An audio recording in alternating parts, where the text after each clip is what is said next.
Buenos días a todos, veo muchas caras conocidas y amigos. Gracias por venir, gracias César por que podamos compartir este programa. La idea de esta mañana es hablar sobre muchas cuestiones disruptivas que trajo la Ley de Bases y que se están aplicando en este momento en Argentina. Yo me voy a referir al RIGI, no al RIGI, sino al RIGI, que es el régimen de incentivo para grandes inversiones, y algunas cuestiones que también hacen a las inversiones, como una importante modificación al régimen de concesión de obra pública, una autorización que el Congreso le ha dado al Poder Ejecutivo para renegociar muchos contratos y también para efectuar transacciones en todo tipo de litigios y conflictos contractuales con el Estado. Y finalmente nos vamos a referir al apartado de las privatizaciones. Como ustedes saben, el Congreso le ha ordenado al Poder Ejecutivo privatizar ciertas compañías. Vamos a hablar primero del RIGI. El RIGI es un régimen de fomento, como en España le dicen hoy ayudas públicas, es la intervención favorable del Estado en la economía. ¿Qué establece el RIGI? Bueno, primero consagra de interés nacional el fomento de las grandes inversiones que conducen, dice el RIGI, a la prosperidad del país. El RIGI prevé beneficios impositivos, cambiarios, aduaneros, tanto para inversores locales como inversores internacionales. Porque también escuché que muchos piensan que el RIGI es solamente para la inversión internacional. No es así, también para la inversión local. Respecto de los beneficios puntuales, que importan una gran modificación de la ecuación económica financiera de estos proyectos, se va a referir el doctor César Littman. El régimen establece un paquete de estabilidad fiscal por 30 años. Y es un régimen que tiene, muy particular, pero tiene antecedentes. No es el primer régimen promocional que existe en la República Argentina. Un antecedente que tenemos de la década del 90 es el régimen de promoción de las inversiones mineras, por ejemplo. También está el régimen de la ley de pymes, también está el régimen de los emprendedores, todos regímenes que establecen todo tipo de beneficios. Sin embargo, como vamos a ver, es un régimen que cambia disruptivamente la ecuación económica de estas grandes inversiones. Otro régimen parecido que tuvimos cerca y que sigue vigente es el régimen a las energías renovables. En nuestro país, fundamentalmente, la energía eólica y la energía solar, fotovoltaica. Este régimen tiene un límite cuantitativo. Es un régimen para grandes inversiones, para inversiones de más de 200 millones de dólares. Es más, el RIGI dice que para algunos sectores la reglamentación lo puede elevar a este piso a 900 millones de dólares. Lo primero que se nos plantea es, ¿este régimen viola la igualdad? Bueno, a mi modo de ver, este régimen no viola la igualdad y existen un montón de regímenes en Argentina que nunca fueron cuestionados que establecen límites cuantitativos, como ser el más famoso, el régimen de fomento de las pymes. De hecho, como ustedes saben, la Cámara de las Pymes la semana pasada tuvo una reunión en jefatura de gabinete y lo que están pidiendo ellos no es la no aplicación del RIGI o la extensión, sino que están pidiendo una nueva ley de pymes para ellos. La Corte, esto ya lo ha dicho en más de una oportunidad, establece que la igualdad es para sujetos que están en igualdad de condiciones, no todos son iguales. Fíjense ustedes que la ley de pymes establece un límite cuantitativo en base a la facturación y también a la cantidad de empleados. Ahí tienen el fallo de la Corte, que es de 1875, que viene diciendo que en estos casos no se estaría violando la igualdad. Al principio, el régimen estaba pensado para dos sectores fundamentalmente. Para el sector energético, bien enfocado al sector también de petróleo y gas, y para el sector minero. Luego se había pensado en extenderlo para toda la economía, siempre que sean grandes inversiones, y finalmente primó primaron estos 9 sectores: foresto-industria, infraestructura, energía, turismo, petróleo, gas, minería, siderurgia y tecnología. Con lo cual tenemos, además del límite cuantitativo, estos sectores definidos. Como podrán ver, tenemos 2 cuestiones importantes por el cual creo que tenemos que hacer una advertencia. El primero es, estos sectores son vagos, están muy indefinidos. Por ejemplo, ¿qué se entiende por tecnología? Una empresa como Tesla, si instala una fábrica automotriz de nuevos autos con inteligencia artificial o con nuevas tecnologías, ¿va a ser considerado un proyecto dentro de este sector o no? Turismo, por ejemplo, una nueva aerolínea que fomente el turismo interno, ¿va a ser considerada dentro de este sector? Un hotel, ¿va a ser considerado dentro de este régimen? Lo mismo para infraestructura, es un concepto muy amplio la infraestructura. Esto va a requerir, obviamente, de reglamentación. Entendemos que la reglamentación está por salir, pero puede llegar a generar conflictos si se excluyen algunos proyectos que, para el que presenta, deberían entrar dentro de estos sectores. La otra cuestión que también debemos advertir es la posibilidad, ya estamos viendo indicios de limitación dentro de los sectores. No sé si han leído ustedes, pero hay rumores ciertos, trascendidos, de que tanto Jefatura de Gabinete como la Secretaría de Energía de la Nación le estarían diciendo a ciertos empresarios que la exploración, la producción de pozos no convencionales en Vaca Muerta o en Santa Cruz no entrarían dentro del RIGI. Bueno, vamos a esperar la reglamentación, pero lo cierto es, como vamos a ver adelante, el régimen de fomento es muy reglado y no tiene excepciones. Y como ustedes saben, la reglamentación no puede alterar en modo alguno ni la letra del régimen ni su espíritu, con lo cual vemos y advertimos que pueden darse conflictos si limitan ciertas actividades que están dentro de estos sectores. La actividad no convencional entra en oil and gas sin ningún problema.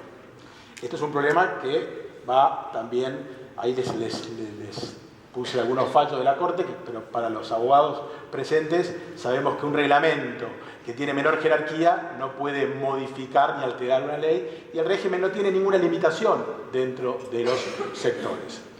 ¿Cuáles son los sujetos habilitados para ingresar al RIGI? Bueno, la ley, el régimen establece que las inversiones se deberán realizar a través de un BPU, un vehículo de propósito único, que es una figura creada por este régimen. ¿Quiénes pueden ser un vehículo de propósito único? Bueno, pueden ser sociedades anónimas, sociedades de responsabilidad limitada o contratos asociativos, como por ejemplo las UTES. Pero tienen que ser en todos los casos de objeto exclusivo.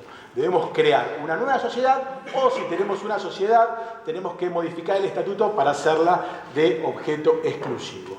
Y algo que nadie habla, que es una figura nueva, de hecho lo tuve que hablar con el titular de la IGJ, son las sucursales dedicadas de sociedad de objeto múltiple. Esto es una figura novedosa, no estaba en la ley de sociedades, sucursales dedicadas de sociedades de objeto múltiple, con lo cual las empresas de ustedes o cualquier empresa de objeto múltiple podría presentarse a un RIGI si crea una sucursal dedicada.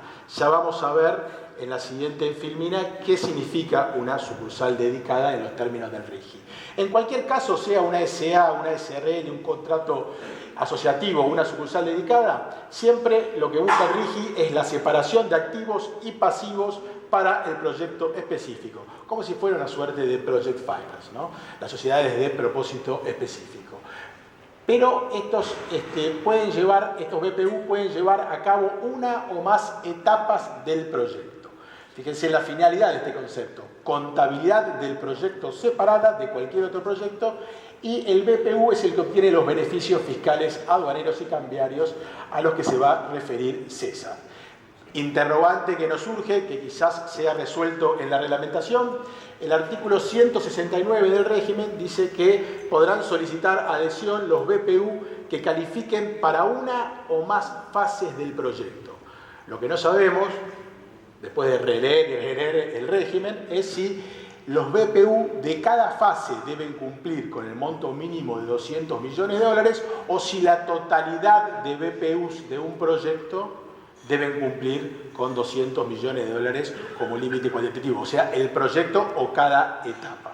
Lo cierto es que dice que distintos BPU pueden cumplir distintas fases de un proyecto.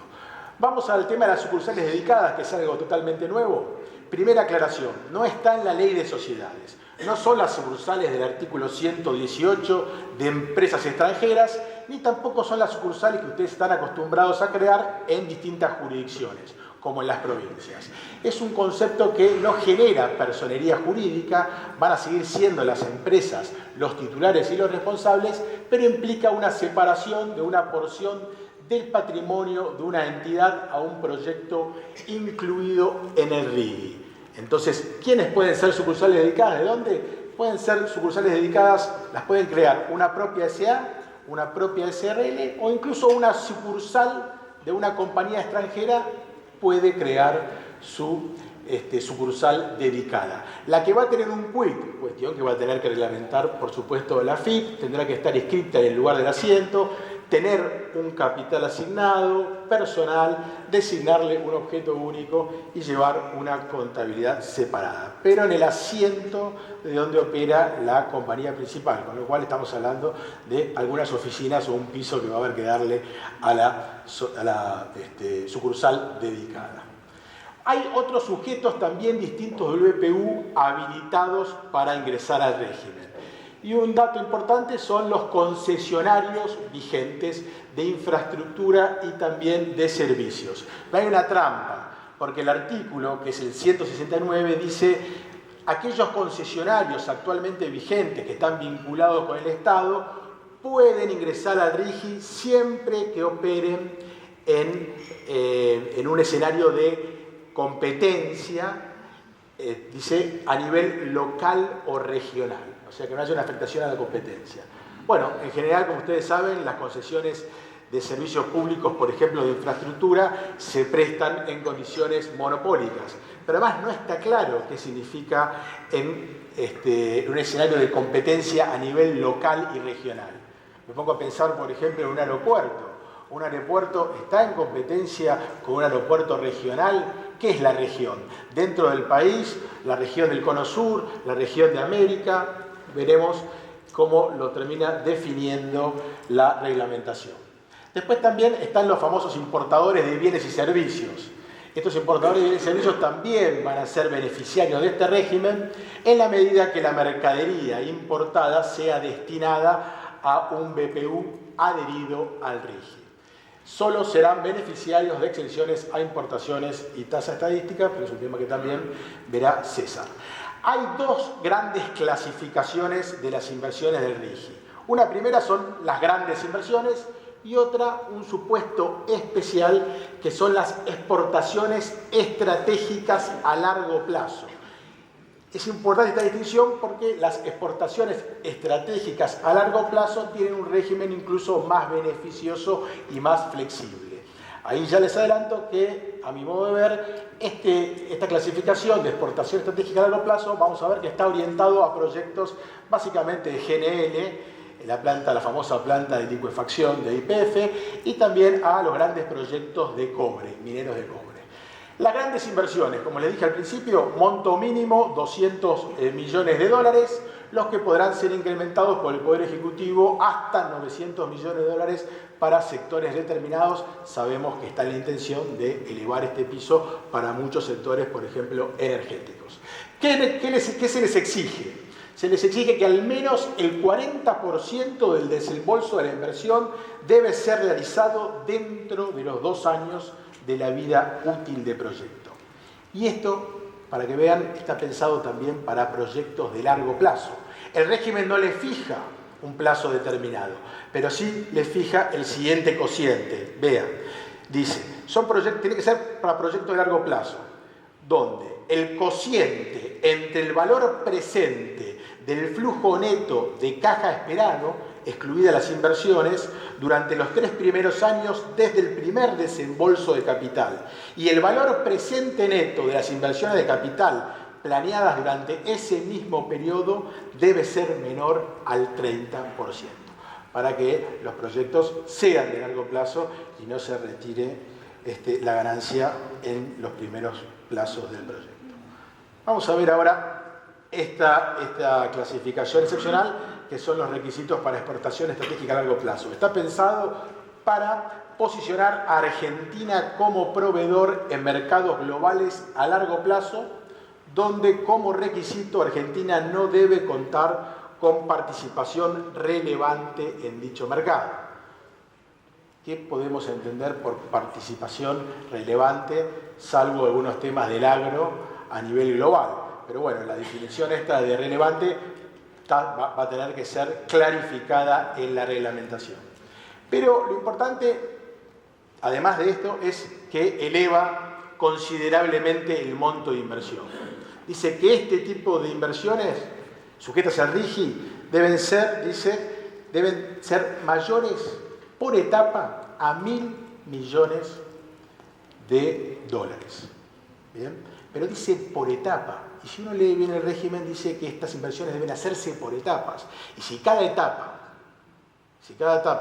debe ser mínima de $1.000 millones, al menos tiene que tener 2 etapas. Por eso yo diría, me inclino, hay que esperar la reglamentación, de que estas exportaciones estratégicas tienen que tener mínimo una inversión de $2.000 millones. Porque le exige que sea por etapas y le exige que cada etapa mínimo sea $1.000 millones. Se exige etapas y mínimo 2 etapas, $2.000 millones. Por eso es que creemos que este tipo de exportación estratégica a largo plazo está pensado para el GNL y cobre. En cobre no tenemos participación relevante en el mundo, si lo tiene Chile, y en el mercado de GNL nada. Con lo cual, y son además proyectos en ambos casos de más de $2.000 millones. Los beneficios los va a ver César. Voy a hablar ahora de los activos computables. La inversión, estos 200 millones hasta 900 o 1.000 millones, se calcula por activos computables. ¿Cuáles son? Son la adquisición, producción, construcción y desarrollo de activos afectados al desarrollo de un proyecto de titularidad de un BPU adherido. Excluidos, fíjense, activos financieros y de portfolio y los bienes de cambio. 2 notas importantes a tener en cuenta. Primero, deben identificarse al momento de solicitar la adhesión al régimen. Y segundo, que no es menor, deben permanecer en el BPU estos activos computables durante toda la vida útil del proyecto. También se pueden generar activos computables mediante la compra de acciones. ¿Cómo? De dos maneras. Adquisición de acciones por un BPU. Las sociedades adquiridas deben incluir activos computables de acuerdo con lo previsto en el artículo 174, y la sociedad adquirida debe luego fusionarse con el BPU dentro de un plazo de 180 días corridos. Y la segunda posibilidad es la adquisición de acciones de un BPU directamente, y bueno, va de suyo que ese BPU debe ser el titular de los activos computables. No crean que todos los activos computan al 100%. Hay una importante limitación en el cómputo de activos para alcanzar la inversión mínima. Dice el régimen que a los efectos de la inversión mínima, los activos que se indican a continuación solo podrán computarse en forma conjunta hasta un máximo del 15% del monto de inversión mínima. Esto sí es, obviamente, un deal breaker, ¿no? ¿Cuáles son? Adquisición de cuotas, acciones y participaciones societarias de un BPU y los asignados a este fenómeno de las sucursales dedicadas, los bienes inmuebles, los derechos reales de usufructo sobre bienes inmuebles y, fíjense ustedes, las concesiones de explotación minera de petróleo y de gas. Vamos a hablar un poco del procedimiento administrativo. ¿Cómo se inicia? Con la presentación por parte del interesado de la solicitud de adhesión, la que debe contener un plan de inversión y los siguientes requisitos. El plan de inversión, por supuesto, debe cumplir con los requisitos de inversión mínima prevista para cada tipo. Pero además ese plan de inversión debe contener los rubros, los montos y todos los cronogramas. También debe describir la fuente de financiamiento que debe ser a cuenta y riesgo del vehículo.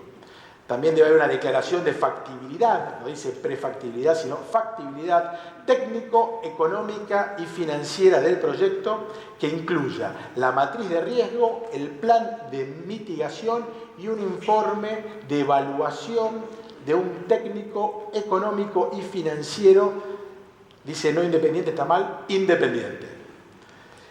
También debe haber una estimación de producción y exportación de los bienes. Este es un tema que fue muy importante, el siguiente, porque permitió que salga el RIGI. Ustedes saben que era un tema delicado y que impedía que saliera la ley bases, que era el tema de los proveedores locales. Finalmente, el RIGI contempla un plan de contratación de proveedores locales respecto de bienes y obras de al menos un 20% de la totalidad de la inversión. Pero esto no dejó contento a las pymes y hay mucho ruido. ¿Por qué? Porque incluyó obras. ¿Qué dicen las pymes locales? Dicen, siempre en este tipo de proyectos va a haber un 20% destinado a obras que van a ser sí o sí las empresas locales, con lo cual nada me agrega. Tendría que haber sido destinado exclusivamente a los bienes y no a las obras. Imagínense ustedes, por ejemplo, las primeras obras que se tienen que hacer de movimiento de suelo, que también son muy costosas. Con lo cual no están contentos porque dice IU obras. Entonces dice siempre hay obras y las obras generalmente alcanzan un 20%. Ellos lo que quieren, lo que están proponiendo es que esto esté limitado no, estén las obras, pero fundamentalmente también que haya un 20% de bienes, que no sea optativo. Y este es un punto muy importante, el último, porque la solicitud debe contener un estudio técnico donde se establezca que no se distorsionará el mercado local. Esto es muy importante porque hubo quejas de la Unión Industrial, de muchas empresas que tienen proyectos ya ongoing en Argentina, que dicen, bueno, si al frente o en Argentina se instala un proyecto rígido, una ecuación económica financiera totalmente favorable, me va a destruir competitivamente. Imagínense ustedes, por ejemplo, igual con el tema de los sectores fue limitado, pero antes de que no estuviera la limitación de los sectores, un supermercado pensaba que si iba a instalar una cadena de supermercados iba a destruir competitivamente con una ecuación fenomenal en materia de ganancias, etcétera, que les voy a comentar César. Pero acá hay una necesidad de presentar un estudio donde no se distorsione el mercado local, cuya finalidad es que los beneficiarios de este régimen, tanto locales como internacionales, no afecten actividades preexistentes. Bien, esto va a estar obviamente sujeto a reglamentación, no sabemos cuál va a ser la autoridad de consulta, si la Comisión Nacional de Defensa de la Competencia. Hay que ver un poco el tema de cuál es el concepto que van a definir de mercado local también. Otros contenidos de la solicitud de adhesión al RIGI que están incluidos en el plan de inversión. Bueno, va a haber que estipular la fecha límite para alcanzar la inversión mínima y vamos a ver que esto también juega con el cese, posible cese del régimen. La inversión famosa del 40% antes de los 2 años. Un balance comercial y flujo de divisas durante los primeros 3 años y hay que demostrar fehacientemente que este proyecto es a largo plazo, además del cumplimiento del cociente que antes les comentaba. Acá el RIGI se ha fijado sorpresivamente un plazo muy raro porque dice que la evaluación por parte de la autoridad de aplicación va a tener que ser en 45 días. Estamos hablando de proyectos muy complejos, con análisis de competencia, de factibilidad técnico-financiera. 45 días para nuestros funcionarios nos parece muchísimo. Y además establece que debe ser, está bien, por aprobación o rechazo expreso. Aclara que si hay pedido de información, que es lo que van a estar haciendo todo el tiempo, se puede suspender ese plazo de 45 días. O sea, es muy probable que el funcionario pida papelitos para no incumplir con este plazo, porque el RIGI además dice que si incumple hay responsabilidad del funcionario público. esperemos que eso no genere rechazos inoportunos o intempestivos. Pero lo más importante del procedimiento administrativo es que el RIGI establece, y esto tiene que ver también con si van a limitar sectores o no, que no están limitados por la ley, establece que la decisión de incluir un proyecto en el RIGI y darle estos beneficios, esta estabilidad fiscal, cambiaria y aduanera, es reglada, no es discrecional. Esto es un ámbito más técnico del derecho administrativo, pero simplemente decirles que una actividad reglada de la administración debe limitarse a constatar si hay cumplimiento de los requisitos. No tiene la posibilidad de elegir entre una o más alternativas, lo incluyo o no lo incluyo. Si uno cumple con los requisitos, inversión mínima, los planes y todo, es reglado y lo tiene que dar.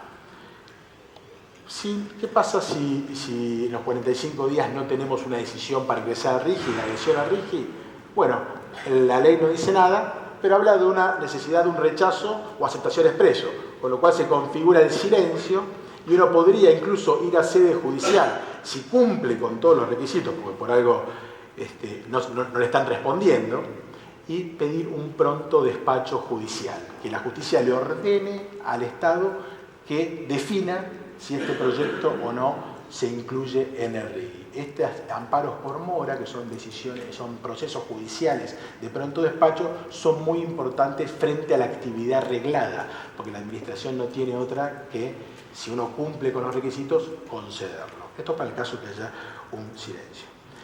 Después, el régimen llamativamente dice que la decisión, si se adopta, ¿no?, por rechazo o aceptación, es irrecurrible, dice. Obviamente, cuando se refiere a irrecurrible, entendemos que es en sede administrativa, ¿no?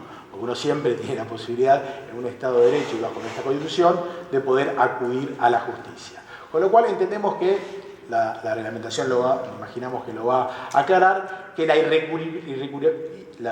que sea irrecurrible va a ser únicamente en sede administrativa. Esto atenta varios principios del derecho administrativo, que es la tutela administrativa efectiva, el principio de jerarquía para permitir que un jerárquico revise la actuación de un inferior, y también el principio de la verdad jurídica material, porque la administración siempre tiene que buscar la verdad en su actuación, con lo cual si hay un error, uno tendría que tener la posibilidad de recurrir para que un jerárquico lo pueda revisar. Sin perjuicio de ello, se establece en el régimen que el BPU puede volver a solicitar la adhesión con un nuevo plan de inversión del mismo proyecto en 2 oportunidades en el mismo año calendario. Pero bueno, quizás el rechazo se deba a una consideración de que no está incorporado en un sector debido, entonces la posibilidad de volver a plantearlo no es una posibilidad, sino que hay que controlar o revisar esa decisión de rechazo específico. Han habido muchos, no conflictos, pero ha generado mucho ruido una figura nueva que incorporada en la ley Bases, vinculada a la reforma de la ley de procedimientos administrativos, por la cual se establece un silencio positivo, ¿no? ¿Qué es un silencio positivo? Es si la administración en un determinado expediente administrativo no responde, considerar que está aceptando la petición del particular, un silencio positivo. En términos generales, el silencio de la administración tiene características negativas, de rechazo. Es una ficción, pero igual se entiende que el silencio no concede el derecho peticionado. Bueno, el silencio positivo ya fue reglamentado, o sea, se reglamentó el lunes la Ley Nacional de Procedimientos Administrativos reformada, y está previsto para otros supuestos, con lo cual frente al silencio no van a ingresar al RIGI, tampoco hubiesen podido. El silencio positivo está previsto cuando hay un derecho preexistente, que no es el caso, y la reglamentación exige una autorización determinada. Entonces la pelota está del lado de la administración. Si esa autorización no se da, entonces, si hay silencio, se la da por dada. Y además la reglamentación establece que el silencio positivo, que es crítico, es sensible, en cada procedimiento va a tener que establecerse que si se aplica o no el silencio positivo, cuestión que tampoco sucede en el RIGI.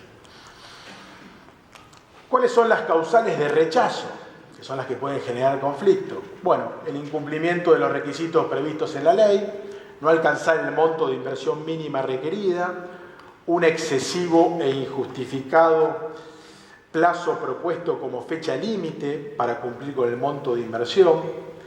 Este punto, lo resalto, a mi modo de ver es demasiado discrecional y requiere de parámetros objetivos que deben incluir la reglamentación. Porque ¿qué es esto de un excesivo e injustificado plazo propuesto como fecha límite? Si en realidad yo no tengo en el régimen ninguna fecha límite, tengo una estabilidad por 30 años y sí lo que tengo son el famoso cociente que yo les comentaba para no recuperar la inversión en los primeros años, sino que no sean proyectos cortos. Pero bueno, acá habla como causal de rechazo un excesivo e injustificado plazo. Eso lo vemos demasiado discrecional. Un monto de inversión en activos computables inferior al 40%, bien reglado. La falta de información adecuada o esencial en el plan de inversión. Ausencia de permisos relevantes o esenciales. Una clara y evidente imposibilidad de dar cumplimiento al plan de inversión, de ahí la importancia de ese estudio de factibilidad técnico, económico y financiero que hay que presentar, además de la evaluación de un consultor independiente en la materia, y el que yo creo que va a ser el que más ruido y conflicto va a generar es la determinación por parte de la autoridad de aplicación de que el ingreso al RIGI por parte del BPU solicitante generaría una distorsión en el mercado local. Vuelvo sobre lo que dije antes, que se entiende por mercado local, y ahí van a haber dos tipos de conflictos. En los dos casos, si se acepta o si se rechaza. Si se acepta puede haber acciones, bien, o daños a terceros, y si se rechaza, al que está presentándose a este régimen. Vamos a hablar ahora de un tema que todo inversor pregunta, ¿no? ¿Qué nos preguntan? Bueno, pero esto es Argentina. En Argentina se suele cambiar el caballo a mitad del río. Vamos a analizar esto. ¿Qué es lo que genera este régimen? Genera un sistema de beneficios y además estabilidad por 30 años, tributaria, cambiaria y aduanera. ¿Desde cuándo? Acá es distinto dependiendo de cuál de las dos clasificaciones estamos. Para las grandes inversiones, que son la totalidad, la estabilidad es a partir de la adhesión al régimen, no de la presentación, sino del acto que establece acto administrativo que establece la adhesión al régimen que antes hablamos. Y respecto de la exportación estratégica en etapas, la estabilidad es a partir de la fecha estimada de puesta en marcha de cada etapa del proyecto. Vamos a ver cómo esto termina siendo reglamentado, pero nos generan dudas de qué se entiende por puesta en marcha de cada etapa. Creemos que es confuso si es, por ejemplo, una suerte de habilitación de cada etapa. Las etapas no se habilitan, de hecho lo que se habilita es comercialmente el proyecto entero, o si está hablando del inicio, la puesta en marcha, el inicio, no lo sabemos. Hay muchas etapas, por ejemplo, que además no tienen una puesta en marcha por etapas. El proyecto es único, las etapas se van cumpliendo, como sucede, por ejemplo, en la obra pública. Este régimen puede ser complementado, esta es una pregunta muy común, con otros regímenes de fomento existentes. Se permite la combinación, y esto está establecido expresamente, con otros regímenes promocionales vigentes y o futuros. Ahora, eso sí, los incentivos no pueden ser obviamente acumulables, los incentivos no se pueden superponer, acumular, como dije, o reiterar. ¿Cuándo termina este RIGI? Termina, fíjense, a la finalización de la vida útil del proyecto, no a los 30 años, a la finalización de la vida útil del proyecto. Frente a casos de quiebra del BPU, si hay baja voluntaria, o frente a una sanción de cese por incumplimiento, que es dentro de las sanciones que establece el régimen, la máxima sanción. Vamos a hablar de esa que creo que es la más interesante. Establece dos tipos de causas para el cese por incumplimiento: no completar el 40% de la inversión en los primeros 2 años, lógica, y no cumplir, fíjense la importancia de fijarse la fecha de cumplimiento de la inversión mínima, de los 200 millones. Es una causal de cese de incumplimiento no cumplir con la inversión mínima en la fecha límite prevista por la propia empresa en el plan de inversión. Esto es derecho administrativo puro, requiere, como toda sanción, un sumario administrativo previo donde la empresa pueda defenderse ante la administración. Pero hay algo que sí da seguridad jurídica y es muy importante. La decisión administrativa de cese no da el cese definitivo. Para eso, el régimen dice que el cese verdadero de poder tomar los beneficios, recién, esto es algo bastante nuevo, recién se dará a partir de la sentencia firme de tribunal competente, dice.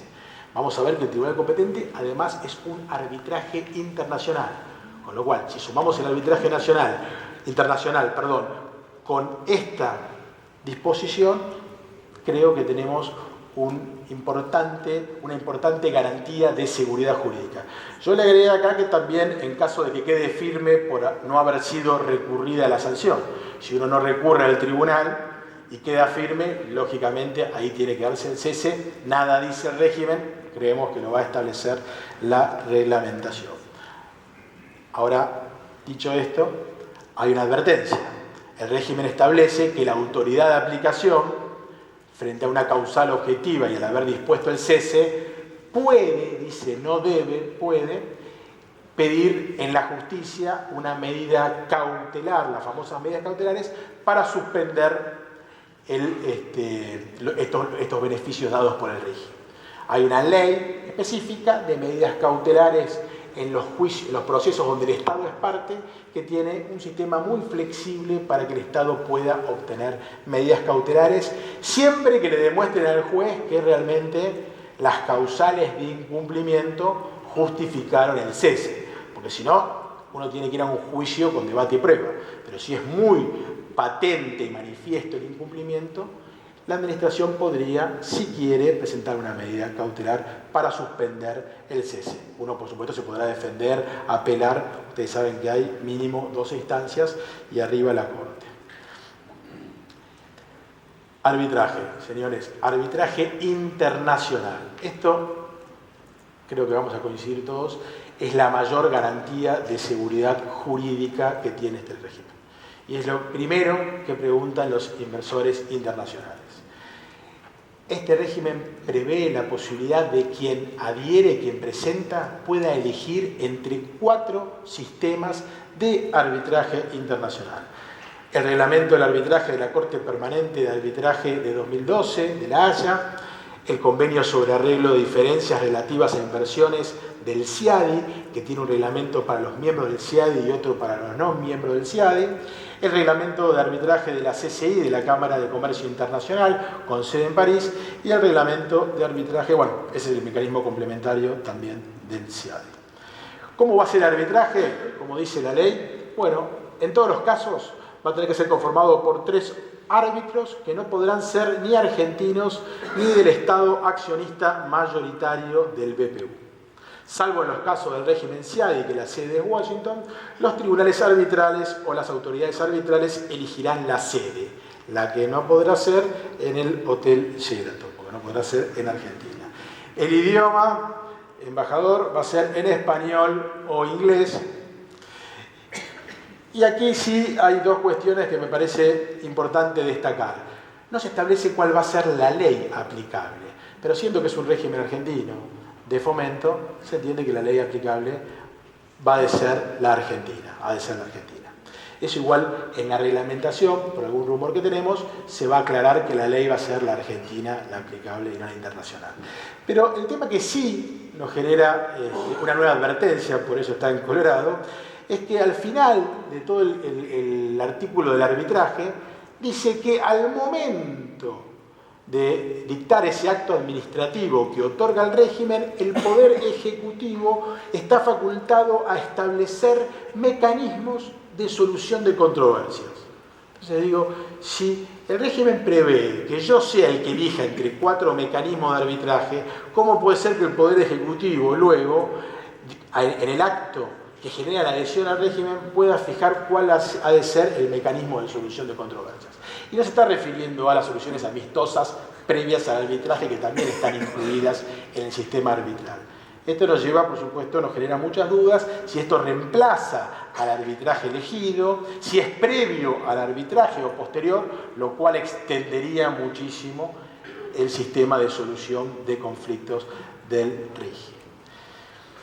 Bueno, han escuchado estas últimas semanas la pelea entre Río Negro, con el apoyo de Neuquén, y la provincia de Buenos Aires para ver quién se quedaba con la planta de licuefacción que están llevando adelante, están avanzando YPF junto con la empresa malaya Petronas, ¿no?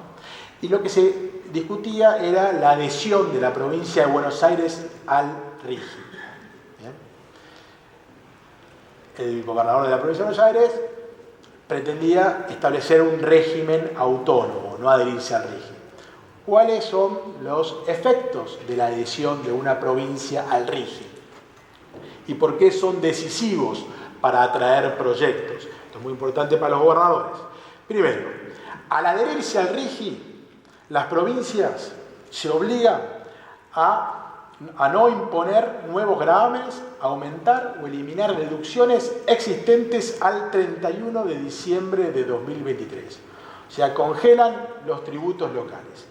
Pero lo más importante es lo siguiente, que es la estabilidad mencionada y los nuevos beneficios que la provincia quiera dar a este tipo de inversiones van a estar sujetos a la aplicación del RIGI, sin necesidad de duplicar sistemas de control, sistemas de fomento de los proyectos, que es el caso de la planta de licuefacción. Cuando el gobernador Kicillof les dijo, quiero establecer mi propio RIGI, es duplicar el sistema, duplicar las autoridades de control que pueden evaluar, por ejemplo, un eventual cese por incumplimiento. O pueden evaluar, bueno, nada, para controlar toda la relación.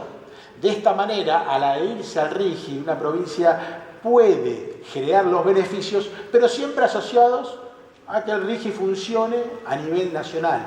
No es necesario la duplicación de autoridades. Provincias adheridas a la fecha, Río Negro, que fue la que se avivó, y próximamente Salta, Jujuy, Catamarca y San Juan.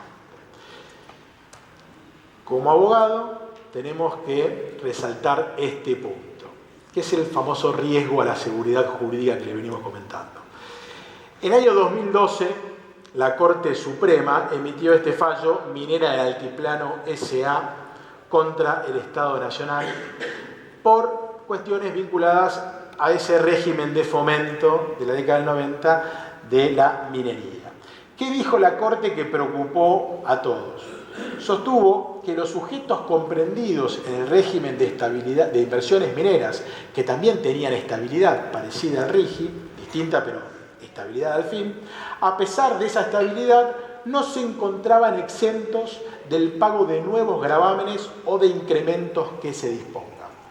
Para la Corte Suprema de aquel entonces, el derecho a la estabilidad se restringe a que el Estado Nacional no altere la carga tributaria total, lo que debe ser probado ¿por quién?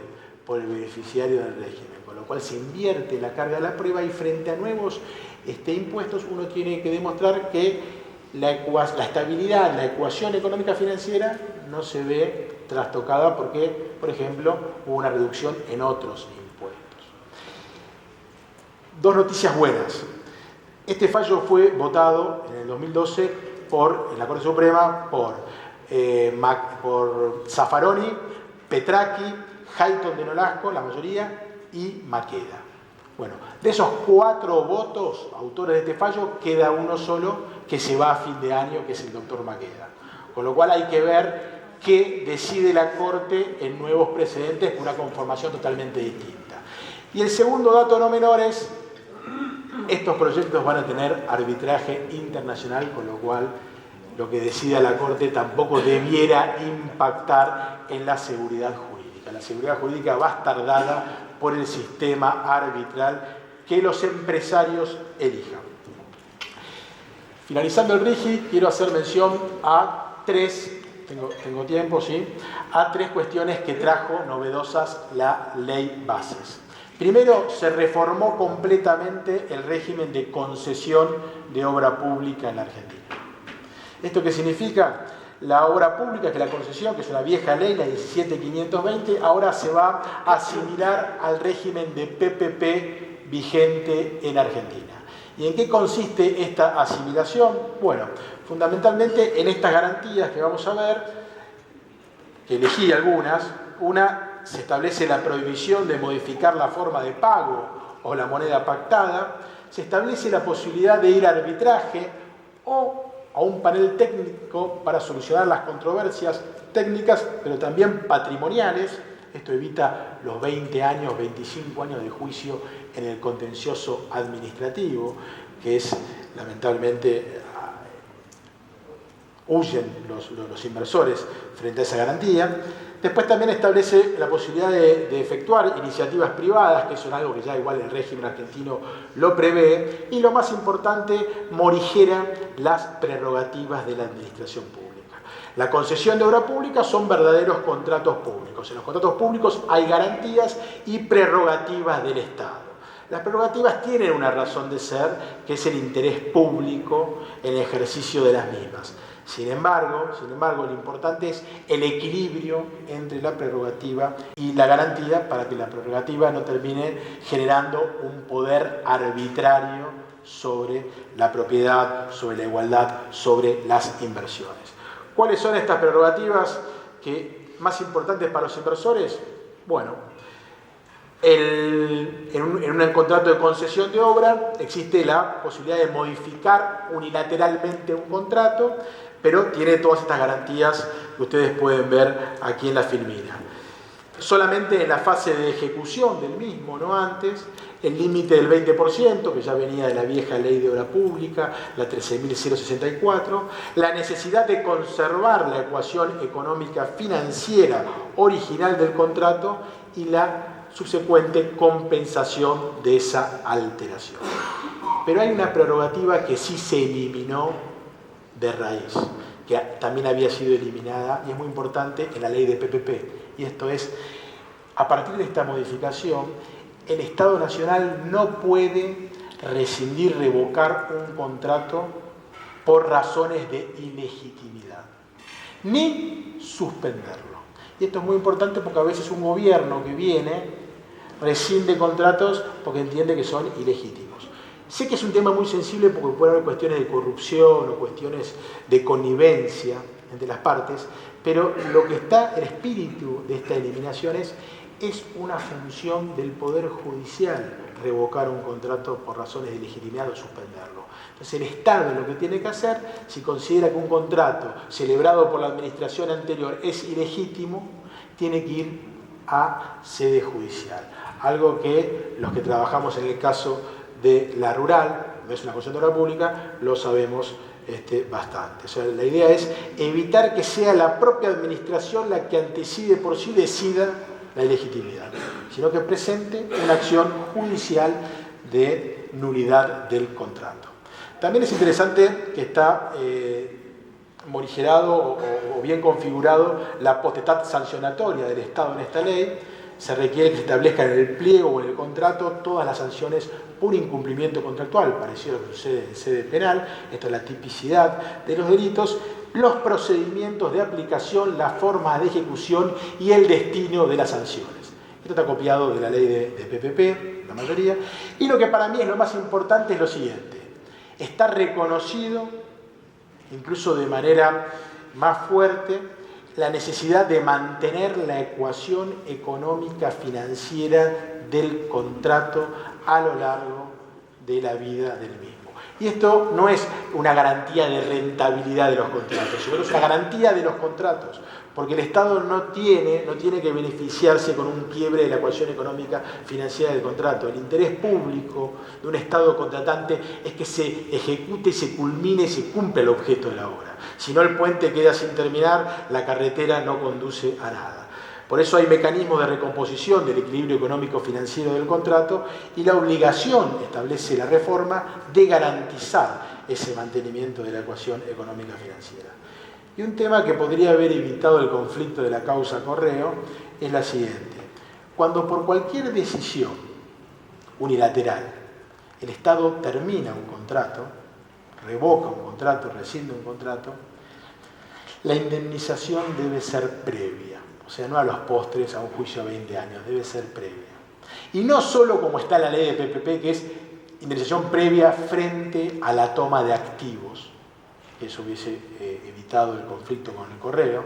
O sea, yo rescindo, pero voy a tomar el activo, indemnizo previamente. Dice la ley de PPP, indemnización que no puede ser inferior a las inversiones no amortizadas. Pero esta reforma va un poquito más. Dice que en cualquier caso de decisión unilateral de terminación de un contrato se debe indemnizar previamente. Porque fíjense que dice previo a la toma de activos o a la terminación contractual. Y este es un punto nuevo que no estaba en la ley de PPP y que para mí responde a fortalecer la garantía de propiedad del artículo 17 de la Constitución Nacional en similares condiciones a una expropiación. Indemnización previa como garantía frente a esta prerrogativa no menor. Paso, ya terminando, a contarles dos aspectos, uno de la renegociación de los contratos y otro de las transacciones. Como les dije al principio, la ley bases ordena, prevé, le permite, habilita al Poder Ejecutivo a renegociar contratos vigentes, muchos de los cuales, algunas empresas veo aquí, están en serios problemas. ¿Por qué? Pues se están incumpliendo muchos compromisos del Estado en la ejecución de los contratos. El primer incumplimiento es no se está pagando la obra pública, y hay que decirlo con todas las letras porque el sector de la obra pública está siendo muy castigado en la República Argentina. Bueno, a partir de esta habilitación se habilita que estos contratos, fíjense ustedes, de obra pública, contratos públicos, pueden ser renegociados. Exige un monto superior a 270.000 millones de pesos, que ahí les puse a valor MEP, cambia todos los días, pero aproximadamente 19 millones de dólares es el límite cuantitativo para renegociar. Tienen que ser celebrados con anterioridad al 10 de diciembre de 2023 y deben contar únicamente, con lo cual es un procedimiento bastante sencillo, con un dictamen de la Procuración del Tesoro de la Nación y con un dictamen de la Sindicatura General de la Nación. Y ese famoso dictamen, que no sabemos qué es, que habla de un dictamen de transparencia, no sabemos quién lo va a emitir, pero bueno, serían 3 informes, ¿no? Veremos después la reglamentación a quién le otorga la competencia para emitir ese dictamen de transparencia. Pero esto es muy importante y a veces está dejado de lado. Hay una habilitación para que todos los conflictos que haya contractuales puedan ser los contratos renegociados. Pero todavía es más importante. También la ley de bases habilita, esto sí que es importante, a transar, a realizar cualquier acuerdo transaccional prejudicial, judicial o arbitral en los que haya controversia o reclamo administrativo entre un contratista, dice, ya no es de obra pública, un contratista, podría ser incluso también, se está pensando en alguien que haya tenido una compraventa con el Estado, o cualquier órgano o entidad de la administración pública. Es muy amplio el término contratista. Está facultado el Poder Ejecutivo a realizar acuerdos transaccionales. ¿Cuándo? En los casos de incumplimiento del Estado, todos los casos de obra pública, y además, a diferencia del otro, no hay un límite ni mínimo ni máximo del monto de la controversia. Sí, la ley establece que, y esto quizás es lo más delicado, tiene que haber posibilidad cierta de reconocerse su procedencia y que la transacción resulte conveniente para el Estado Nacional.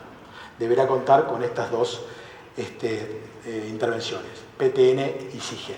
Esto es muy importante para los juicios con el Estado, porque si uno obtiene una sentencia de primera instancia, ahí ya hay una sentencia de fondo que, si le da derecho, puede ser entendida como una necesidad de transar.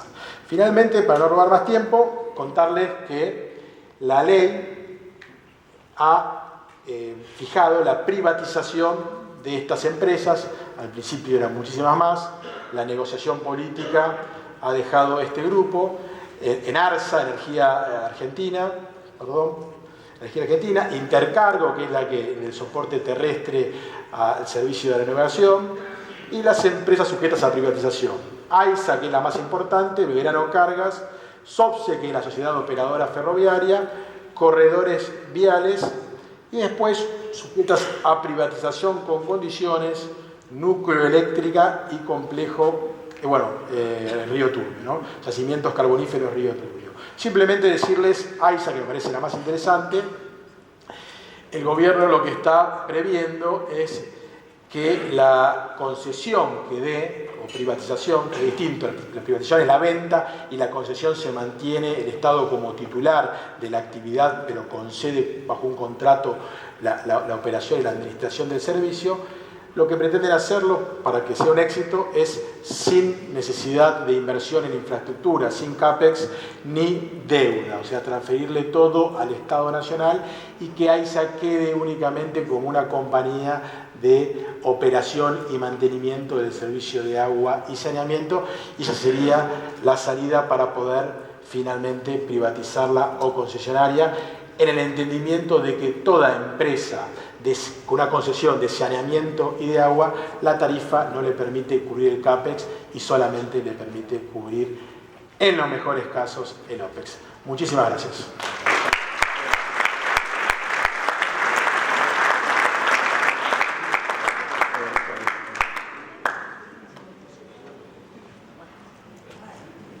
Bueno, muchas gracias Ezequiel, también al Estudio Casañe por compartir este evento, y también para mí es un honor que esté sentado acá el doctor Juan Carlos Casañe. Bien, una aclaración previa, mientras me ponen el material. ¿Sí? En los eventos de los últimos años que tratábamos temas impositivos, advertía al público que no iban a escuchar nada que les guste, porque les iba a afectar el bolsillo y les iba a afectar las emociones. Con lo cual, en esta oportunidad, les quiero decir que eso no va a pasar. Van a escuchar buenas noticias impositivas. Así que estén atentos un poquito. Primero vamos con el RIGI, ¿sí?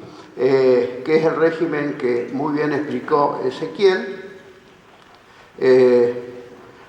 En este RIGI hay incentivos tributarios. ¿Qué son los incentivos tributarios? Ustedes saben que los capitales son mimosos, van donde mejor lo tratan.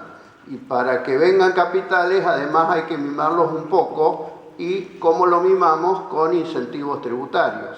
Bueno, en el impuesto a las ganancias, por ejemplo, le damos un tratamiento especial a los quebrantos. Inexplicablemente en la Argentina, cualquier empresa que tiene quebrantos, ¿sí?, por una interpretación de la FIP, no se pueden actualizar. Quiere decir que si hoy queremos computar un quebranto del 2020, vamos a tener que tomar lo más parecido a un helado derretido por la inflación, y que obviamente afecta constitucionalmente el derecho de propiedad. Bueno, acá con los quebrantos, que normalmente tienen un límite temporal de trasladar los 5 años, no tienen límites para los que inviertan en este proyecto del RIGI. Son trasladables sin límite temporal. La verdad que la Argentina espanta inversiones, porque si le damos nada más que 5 años para trasladar quebrantos, y si además no le permito actualizar, ¿quién quiere emprender cuando tenga que hacer una inversión a largo plazo? En otros países los quebrantos se trasladan hacia atrás sin límite de tiempo, pero también algunos trasladan hacia adelante. ¿Qué significa eso? Si un contribuyente hoy tiene quebranto y el año pasado pagó impuestos, le devuelven el impuesto que pagó el año pasado. Eso hoy parece que sería imposible en la Argentina. Luego de 5 años, los quebrantos pueden trasladarse a terceros. Esto también es una situación inédita y muy interesante. Y para las sucursales dedicadas, que bien habló Ezequiel, podrán ser computadas para las sociedades a las cuales pertenecen estas sucursales dedicadas. Y además, lo que está cuestionado mucho judicialmente es ya dicen con nombre y apellido que se va a poder actualizar los quebrantos por el índice de precio. Otras actualizaciones se va a tomar el IPC, y para los dividendos y utilidades, cuando las tengan, ¿sí? Cualquier persona humana o sucesión o cualquier beneficiario del exterior va a pagar al principio un 7%, como es el régimen general, pero luego de 7 años va a reducirse a la mitad, al 3,5%. Hay algunas limitaciones para las empresas que prestan a las compañías vinculadas con la deducción de intereses y de actualizaciones. Bueno, acá no va a ser resultante, no va a resultar un limitante todo lo que signifique la deducción de intereses y actualizaciones por deudas de las empresas con algunas otras compañías, ¿sí? Básicamente el impuesto a las ganancias para los proyectos de exportación estratégica, cada vez que contratan a un proveedor del exterior, ¿sí?, van a estar exentos, ¿sí?, del impuesto a las ganancias en la medida que sean proveedores de locaciones o charter marítimos, servicios de transportes, incluidos un contrato de ingeniería y gestión de construcción. El resto de los proveedores van a tener una presunción de ganancias que hoy es el 90% al 30%, y no aplica lo que se denomina grosidad. Para las reorganizaciones de empresas, que son reorganizaciones libres de impuestos, las leyes establecen, y los reglamentos, una cantidad de requisitos, ¿sí? Bueno, acá prácticamente ninguno de estos requisitos de mantenimiento de actividad previa y posterior, aprobación previa por la FIP, no requerirá publicidad de inscripción, no resulta de aplicación el requisito empresa en marcha, o sea, hacen mucho más accesible la posibilidad de, dentro del RIGI, hacer reorganizaciones empresarias. Y en el impuesto al valor agregado replican un poco los antecedentes anteriores de regímenes de promoción de la zona del Cuyo, porque podrá cancelar el IVA, incluso las percepciones, de bienes de uso o por inversiones en obra de infraestructura, con un certificado de crédito fiscal que para quien lo reciba va a ser un ingreso directo que va a poder pedir la devolución o la transferencia a tercero. Y si no hay respuesta de la FIP en 3 meses, normalmente dura mucho y a veces un tiempo prolongado, la transferencia ya no va a requerir autorización. Esto de IVA es un poco lo mismo. El impuesto a los débitos y créditos bancarios, recuerdan, este impuesto nació en emergencia en el año 2001 por 1 año, ya es mayor de edad, sigue vigente. Bueno, acá se le va a permitir computar como a las pymes el 100% como crédito del impuesto a las ganancias, ¿sí? Y otros beneficios promocionales no podrán ser acumulados, pero sí compatibles con algún otro que no se interponga. Y lo de estabilidad fiscal también ya lo explicaste muy bien. Es importante esta estabilidad fiscal, con algún laberinto que tiene, pero es importante porque el que va a invertir sumas muy significativa de dinero necesita que no le cambien las reglas de juego cada rato, ¿no? Esto es quizás una costumbre en la Argentina. La vigencia es 30 años desde su adhesión. Bueno, a las jurisdicciones locales se les pone un límite también, ¿no? Primero se los invita a adherir al RIGI y además las provincias no podrán poner nuevos gravámenes, esto lo dijo Ezequiel. Y si cobran tasas retributivas de servicio, esto es lo que se está de alguna manera litigando con los municipios, que cobran verdaderos impuestos que lo disfrazan de tasas. ¿Por qué? Porque cobran en función de venta y no en función de la prestación del servicio que deben retribuir, ¿sí? Así que bueno, ahí ya hay un antecedente importante que no pueden cobrar en función de ingresos. Así que bueno, esto es lo del RIGI. Ahora vamos a ver un régimen de regularización de activos. Este paquete fiscal tiene otros componentes, no da el tiempo para tratar todo, pero quiero decir que es muy importante la moratoria. ¿Sí? La moratoria es la quinta moratoria en 15 años. Si sacamos un promedio, los contadores nos da una cada 3 años. Quienes hacemos planificación fiscal es un dato relevante. Y aquellos que pagaron el impuesto a la riqueza, ¿sí? En la moratoria, ¿sí? Los que no pagaron tienen posibilidad de regularizarlo. Y los que no pagaron impuesto a la riqueza, ¿sí? Que venció en abril del 2021, si en ese momento le daba $100 a pagar, en la moratoria lo regulariza con 20. Con lo cual, ahí hay un tema muy importante con la moratoria. Y antes de entrar en el blanqueo, un comentario adicional: se deroga un impuesto. Hace muchos años que no se derogan impuestos en la Argentina. Se deroga el impuesto a la transferencia de inmuebles que tengan las personas físicas y que no se dediquen con habitualidad a la compra-venta de inmuebles. Y que tenía, porque ya se derogó, una alícuota del 1,5% sobre el valor de venta del inmueble. ¿Sí? El que tiene su casa habitación y la vende, el que tiene un inmueble alquilado, un terreno, en la medida que haya sido adquirido antes del 1 de enero del 2018. Porque esa es la frontera que cambió la ley por otro régimen. Pero todos los que compraron inmuebles antes del 1 de enero de 2018, cuando lo vendan, no van a tener el impuesto a la transferencia de inmuebles. Se llama ITI, Impuesto a la Transferencia de Inmuebles. Y esta ya es una buena noticia. Vamos al blanqueo. El blanqueo tiene como sujetos alcanzados los que son residentes, estén o no inscriptos. ¿Sí? La idea es acumular cada vez más adherentes al blanqueo. Y también hay una norma específica para aquellos que se fueron, ¿sí?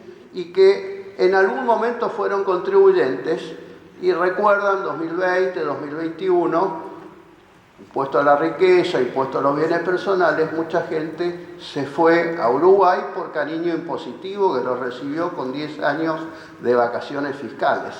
Bueno, acá de alguna manera quieren tratar de captarlos, si entran en el blanqueo,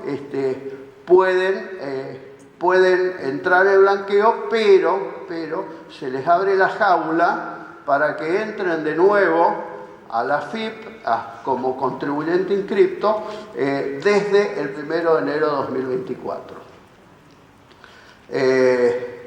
Y entran como mínimo por todo el 2024, porque si entran al blanqueo pasan a ser nuevamente contribuyentes y no pueden irse de ser contribuyentes antes del 1 de enero de 2025.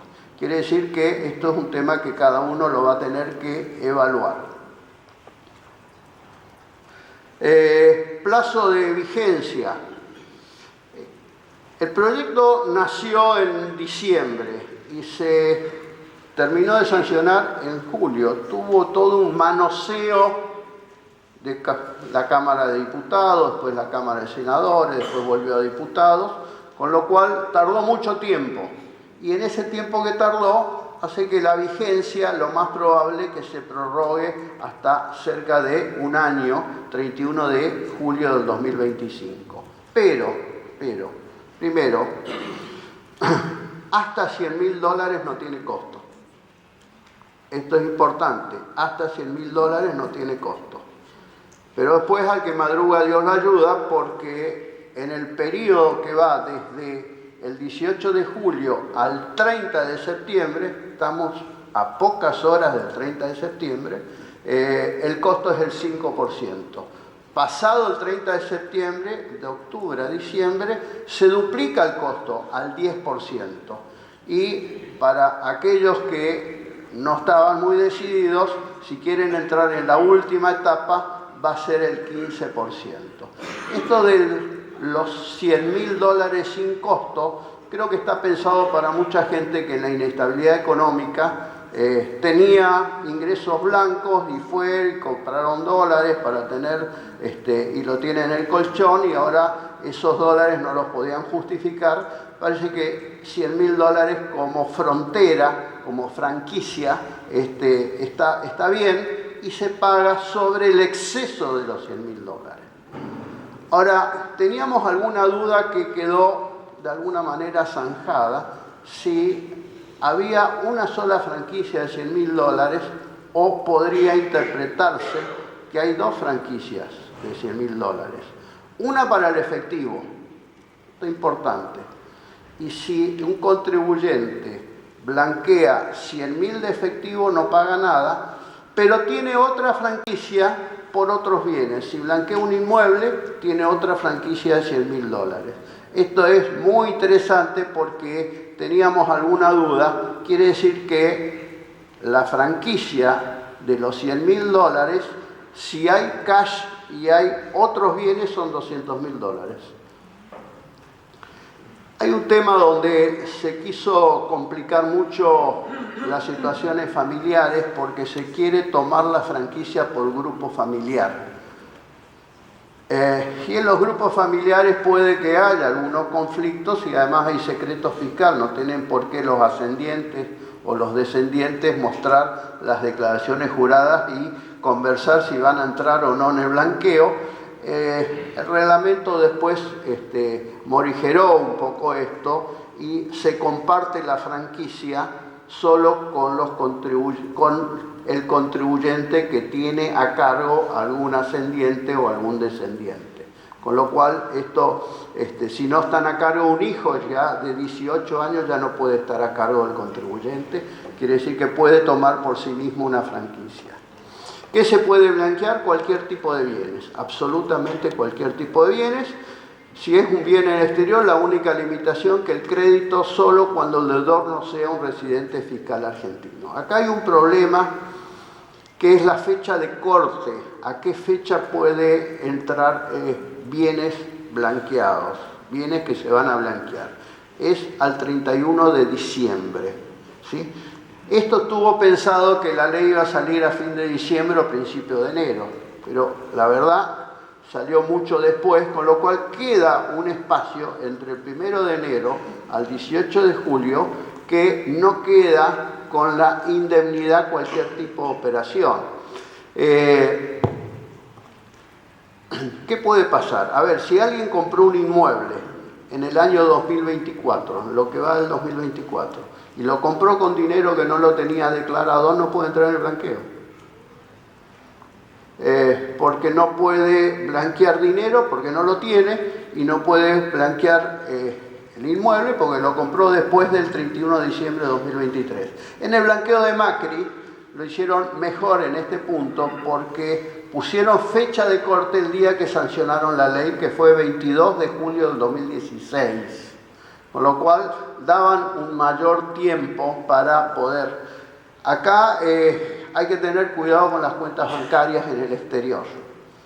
¿Por qué? Porque si quiero regularizar una cuenta bancaria en el exterior y mandé dinero, obviamente vía subterránea, en lo que va de enero a julio, ¿sí? ese depósito no está justificado, ese depósito no entra en el blanqueo, ese depósito tiene todas las consecuencias tributarias, incremento patrimonial no justificado, intereses, multas y, lo peor, las cambiarias, penal cambiario, porque normalmente ese depósito entró por algún canal que no era oficial. Así que cuidado con las cuentas.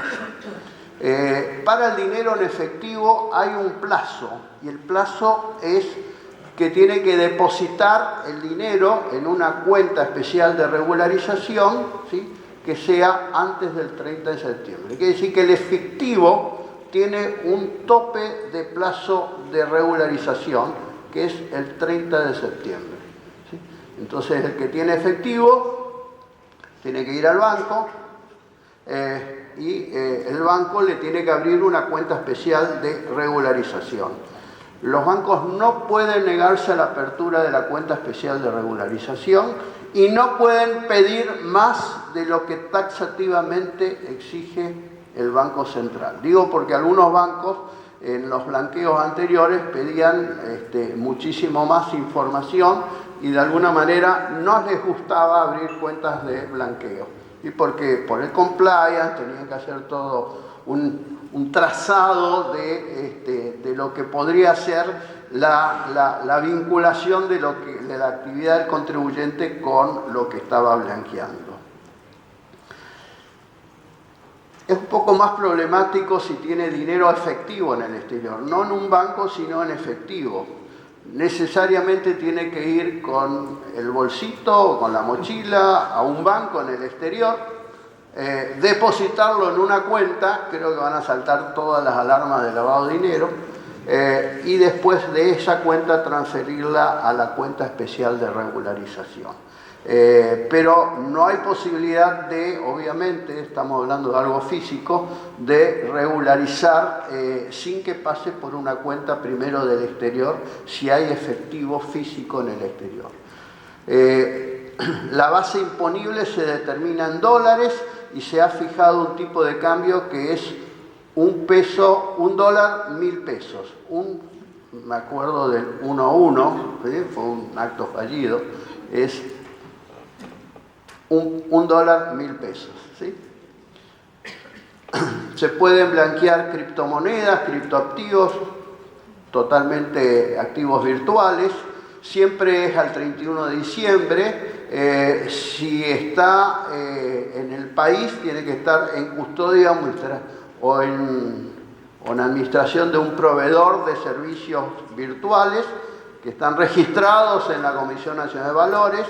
Se toma el valor de mercado o el valor de adquisición el mayor.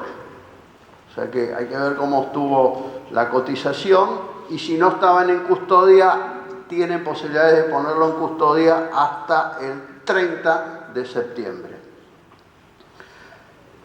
Todo lo que se blanquea se va a considerar fecha de incorporación al patrimonio el 1 de enero del 2024 y ese va a ser también el valor impositivo futuro para cualquier tipo de transacción de estos bienes.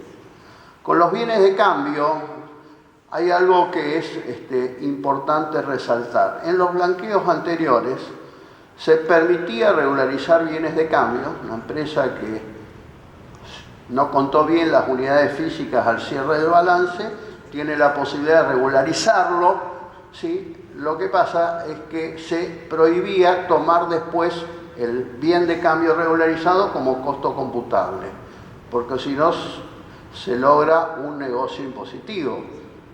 En este blanqueo pago al 5 y deduzco al 35. Un lindo... Bueno, acá la ley se olvidó de poner esa limitación y lo hizo el decreto reglamentario. Bueno, acá nos parece que hay un exceso reglamentario. La ley no lo dijo, la ley no lo prohíbe, el reglamento está invadiendo lo que la ley no dijo. Quiere decir que algunos que quieran litigar con el fisco, pensando en la próxima moratoria quizás, ¿no? Podrán blanquear bienes de cambio, deducirlo, ¿sí? Hay un gran negocio económico ahí. Pago el 5, deduzco el 35, ¿sí? Y después, si me imputan o se me impugnan, lo podré recurrir. Bueno, hay posibilidades de no pagar el impuesto en la medida en que invierta en alguno de los instrumentos que específicamente señala el Poder Ejecutivo. Títulos públicos, ¿sí? Nación, provincia, municipio, cava, fideicomisos financieros que tengan destino a inversión productiva en la Argentina, cuotas partes de fondos comunes de inversión, que pueden ser abiertos o cerrados, acciones con oferta pública ante la Comisión Nacional de Valores, también obligaciones negociables. El requisito es que estos instrumentos, ¿sí?, no pueden salirse antes del 1 de enero de 2026. O sea que tiene que haber una inmovilización en estos instrumentos hasta el 1/1/26 para no pagar el costo del blanqueo. Pero puedo jugar dentro de los instrumentos, puedo entrar por títulos públicos y después suscribir obligaciones negociables. O sea, esto es interesante para aquellos que estos instrumentos le den una renta interesante y eviten el pago del 5%. También inversiones en proyectos inmobiliarios a través de boleto compraventa, escritura, aportes a fideicomisos. Acá cuando digo aporte a fideicomiso es como suscriptores originales, no compras de cuotas partes de alguien que ya aportó, cuotas partes fondos comunes de inversión, certificado de participación, título de deudas de fideicomisos financieros que tienen que estar autorizados por la Comisión Nacional de Valores y que tienen que tener destino al financiamiento de la construcción y desarrollos inmobiliarios. La idea es darle masa muscular a la economía, ¿sí? Dándole la posibilidad también de no pagar el costo del blanqueo y esto que vaya a la economía real. ¿Qué efectos tiene el blanqueo? Los que tienen todos. Indemnidad total. Indemnidad impositiva, no se considera incremento patrimonial no justificado.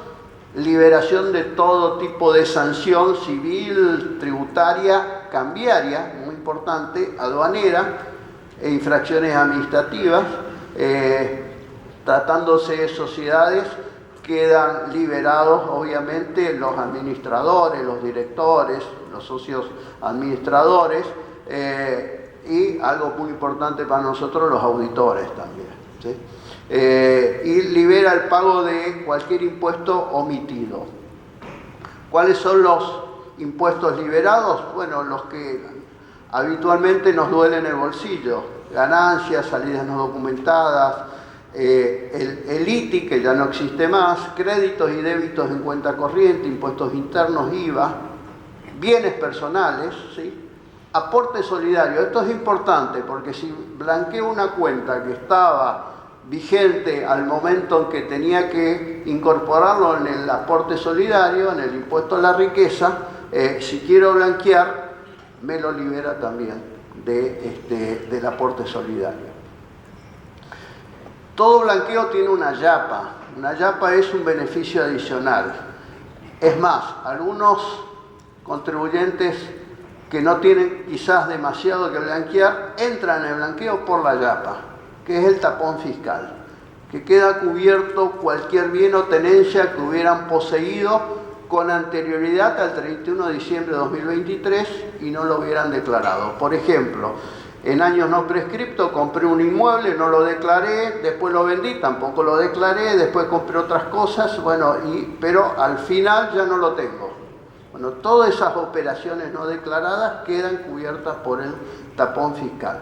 Hay un límite de tolerancia del 10% para que se caiga o no se caiga el tapón fiscal. Si se detectan bienes no blanqueados superior al 10% del blanqueo, se cae todo el blanqueo y se cae el tapón.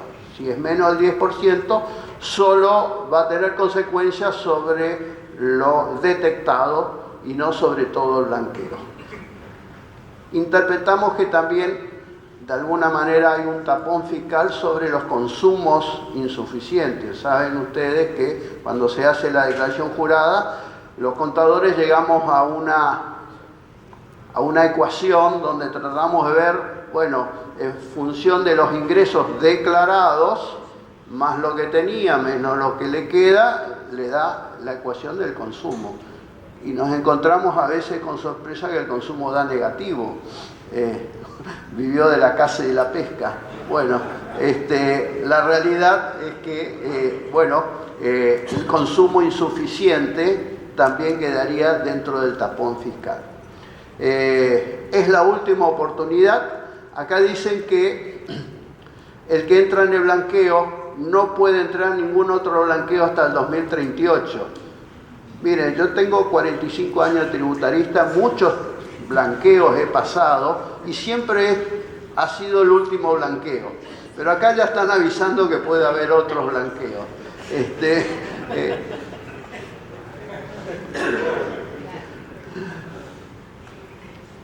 Bueno, ahora vamos a un tema que está relacionado de alguna manera con la decisión de cada uno respecto de si entro o no entro en el blanqueo. La Argentina firmó con Estados Unidos un día antes de la Navidad, de la Nochebuena del 2016, un acuerdo bilateral de intercambio de información. Ese acuerdo bilateral establecía distintas etapas. Una primera etapa como una prueba, el intercambio más tradicional que se llamaba requerimiento, donde AFIP tenía que pedir con nombre y con apellido y motivado bien por qué pide y por qué le hace trabajar a un fisco de otro país gratis, bien fundamentado información de algún contribuyente en particular, pero bien identificado, ¿sí? Es los que se llaman los más tradicionales, son los más restrictivos. Y en una segunda etapa iba a venir un intercambio automático. El automático es que no hay pedir por nadie, sino que todos los años viene, ¿sí?, de un relevamiento de todos los argentinos que tengan cuentas financieras en ese país. La realidad es que cuando se tenía que pasar a la fase 2, al intercambio automático, inspectores del IRS vinieron a revisar los sistemas informáticos argentinos y quedaban dudas sobre la confidencialidad y sobre la fuga de información. Recuerda que habían salido algunos contribuyentes que habían entrado en el blanqueo violando el secreto fiscal en algún periódico específico.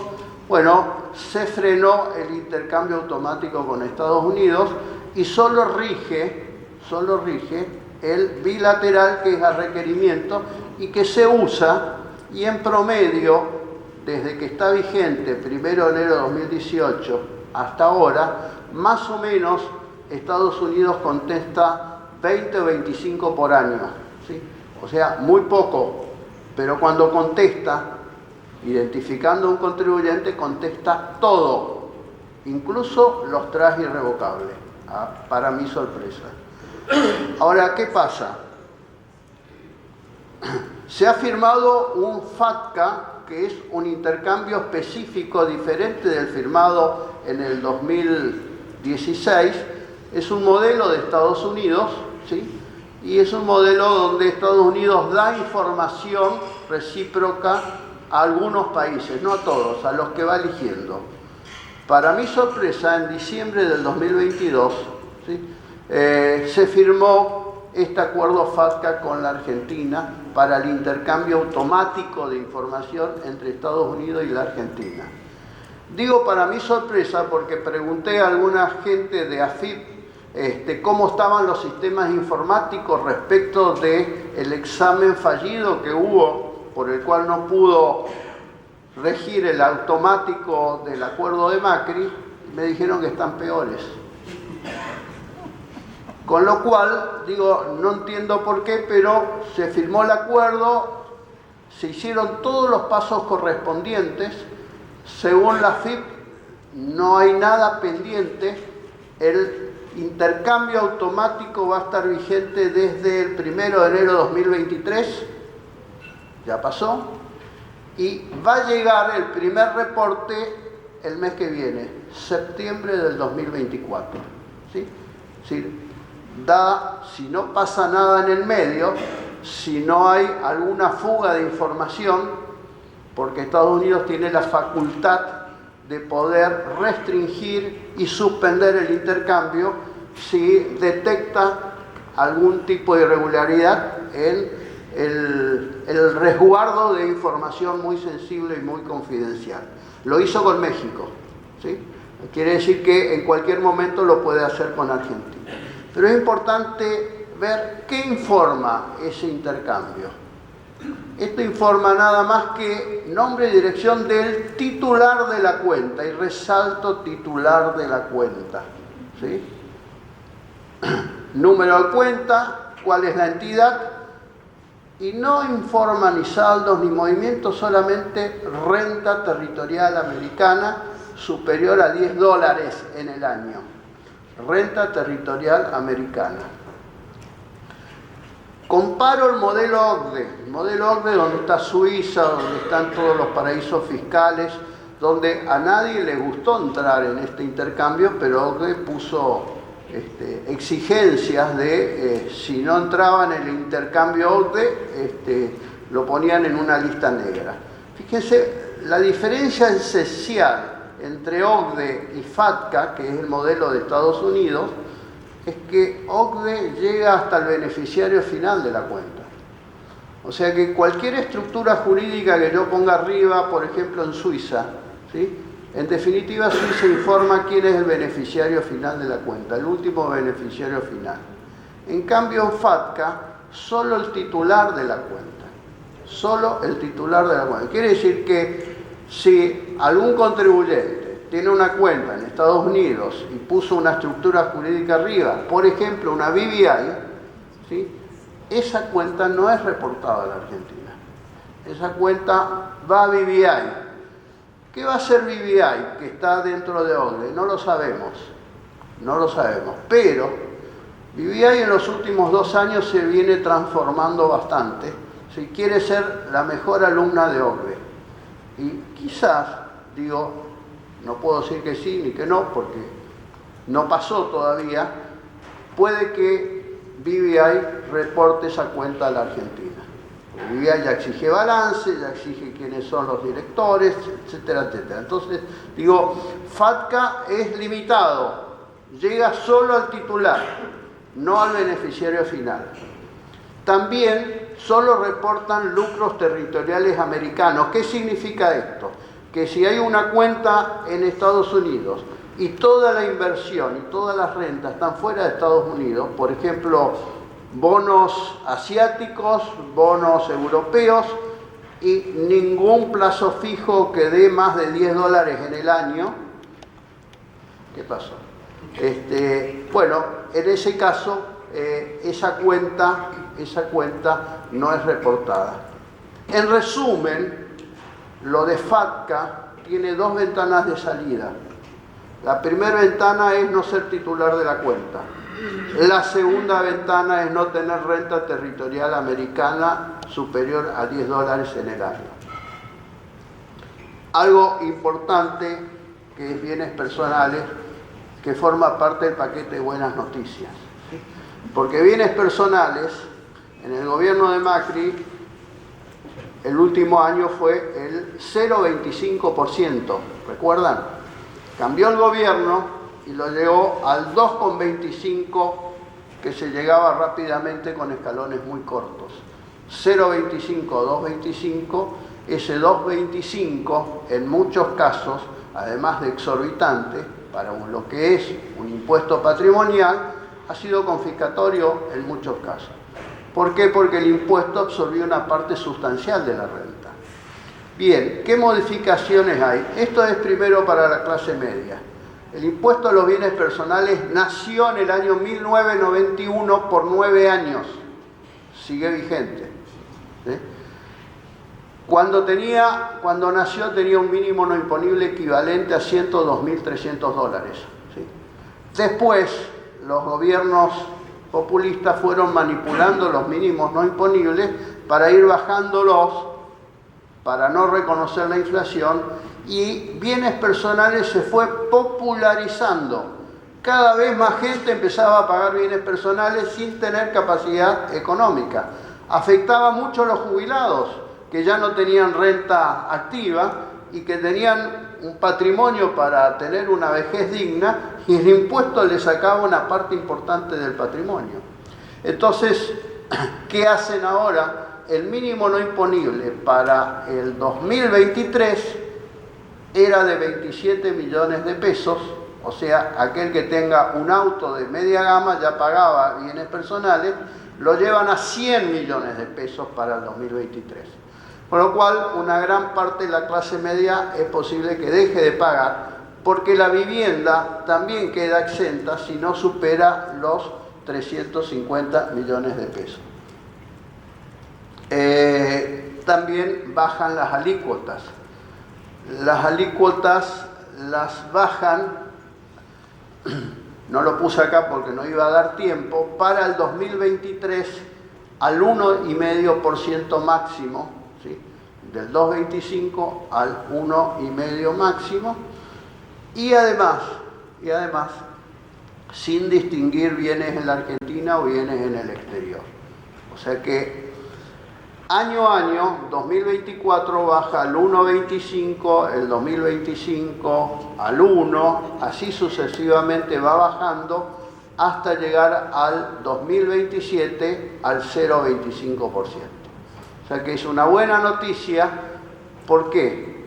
Porque para que un blanqueo tenga éxito, tiene que darse una serie de elementos. Uno de ellos es la confianza y el segundo es que lo que blanquee después no se me lo lleven en impuestos mordiéndome el capital blanqueado. Con lo cual, el requisito ineludible es que los impuestos patrimoniales sean razonables o no existan, como en otros países que no existen.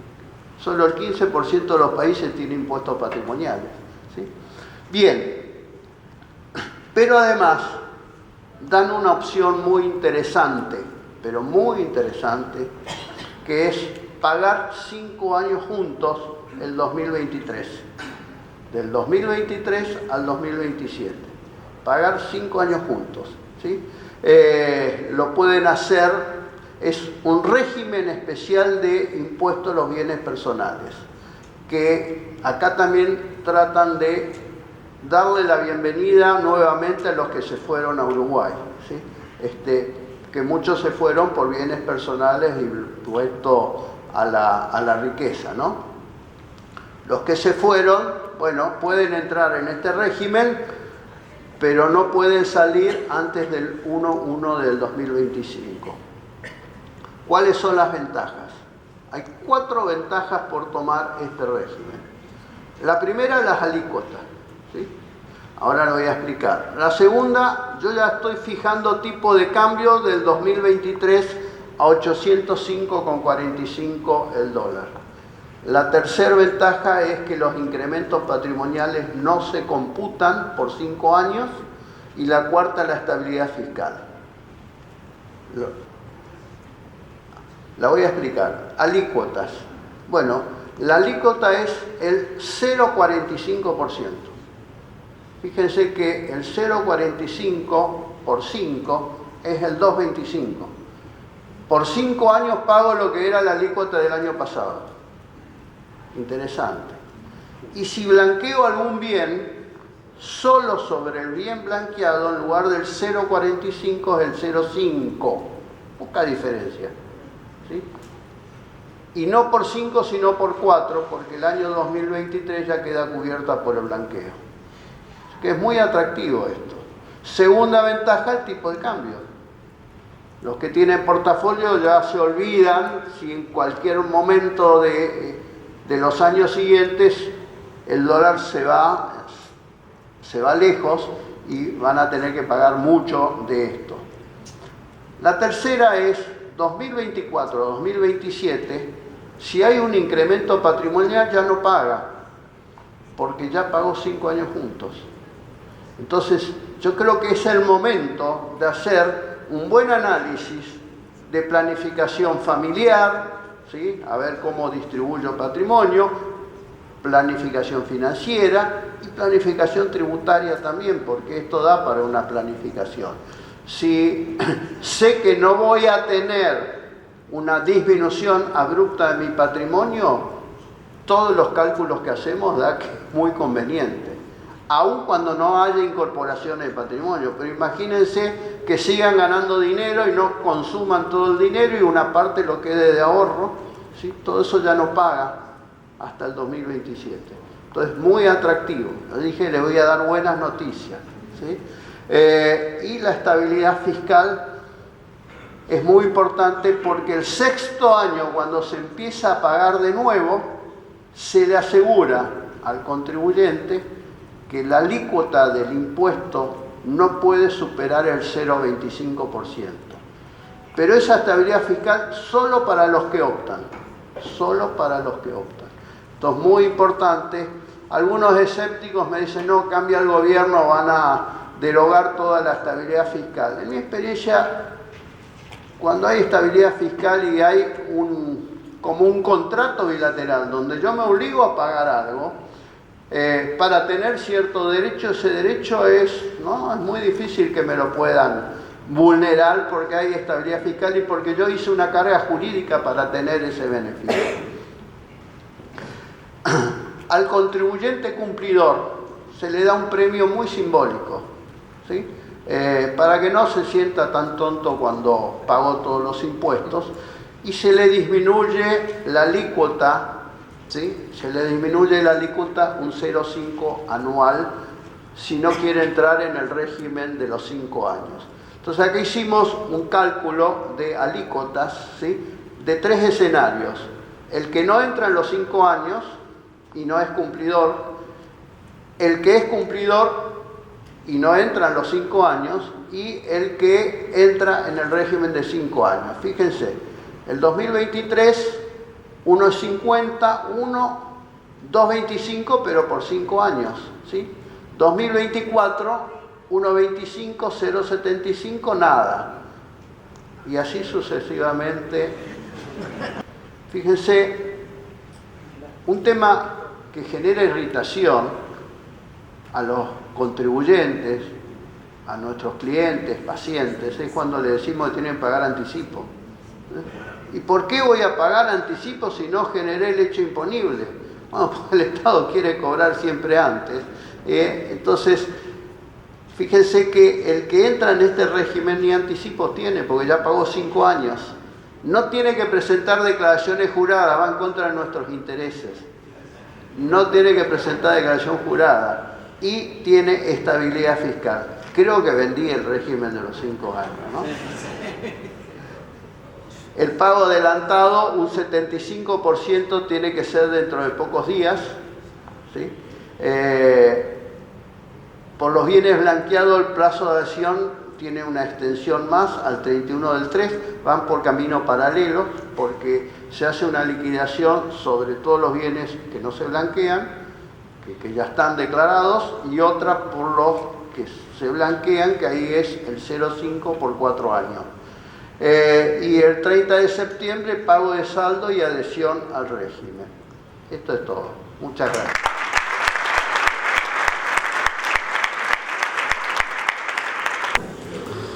Bueno, en nombre del estudio Casaña Abogados, voy a dar la palabra a César, agradecerle la presencia a todos ustedes.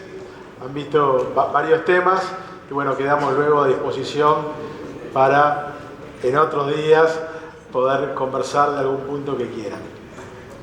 Bueno, también muchas gracias y espero haberlos convencido de algo.